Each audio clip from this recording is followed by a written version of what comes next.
Elektabilitas kalah telak dengan Purbaya, ini respon KDM usai disebut konten kreator haus pencitraan.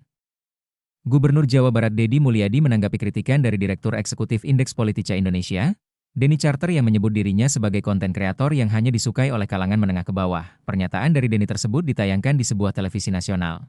Menyikapi hasil survei yang memposisikan elektabilitas Deddy Mulyadi berada di bawah Menteri Keuangan, Purbaya Yudi Sadewa. Pak Purbaya itu bukan konten kreator. Jadi, apa yang disampaikan Pak Purbaya itu data dan faktanya seperti itu. Kalau Kang Deddy, dia konten kreator yang tujuannya mungkin bisa katakan itu untuk pencitraan.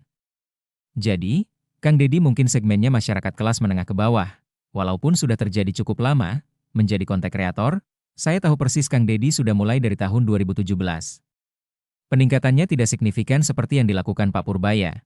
Jelas Denny pada video yang diunggah Deddy Mulyadi di Instagram pribadinya, dikutip pada Rabu, 5 November 2025, seperti diketahui. Elektabilitas Deddy Mulyadi kalah telak oleh Menteri Keuangan Purbaya Yudi Sadewa dalam survei lembaga riset Indeks Politika Indonesia soal calon presiden, calon wakil presiden, hingga partai politik untuk pemilihan umum atau pemilu 2029.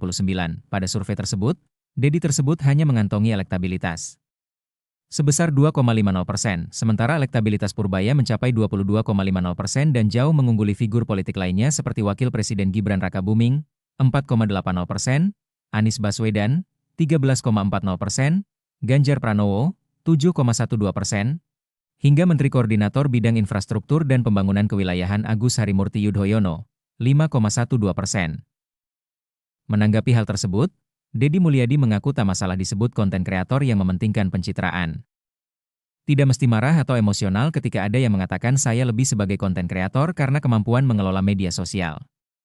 Orang menyebut konten kreator itu justru memberikan manfaat bagi kepentingan masyarakat Jawa Barat, ucap Deddy Mulyadi. Selain itu, Deddy juga membanggakan efisiensi yang dilakukan Pemprov Jabar berkat dirinya menjadi konten kreator. Pemprov Jawa Barat gak mesti lagi keluarkan uang puluhan miliar untuk kerja sama media, membayar buzzer, influencer, dan akhirnya bisa kita gunakan uang itu untuk kepentingan masyarakat, katanya.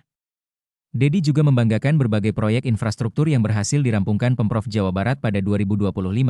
Seperti pembangunan jalan sepanjang 664 km, memasang lampu penerangan jalan umum, PJU, sebanyak 14.259 unit, menormalisasi sungai sepanjang 14 km, dan yang lainnya. Perbaikan Rutilahu, rumah tidak layak huni, 1.270 unit, kita juga bisa melakukan pembangunan unit sekolah baru sebanyak 12 sekolah, bisa membangun ruang kelas baru sebanyak 754 kelas, perbaikan kelas sebanyak 150 kelas, ucapnya. Deddy menganggap hasil survei Indeks Politika itu sebagai penyemangat baginya untuk mengabdi kepada rakyat. Kita anggap berbagai sindiran, nyinyiran, autokritik yang dialamatkan kepada saya sebagai obat agar saya tidak jemawa terus mawas diri dan konsisten memperjuangkan kepentingan rakyat, ujarnya.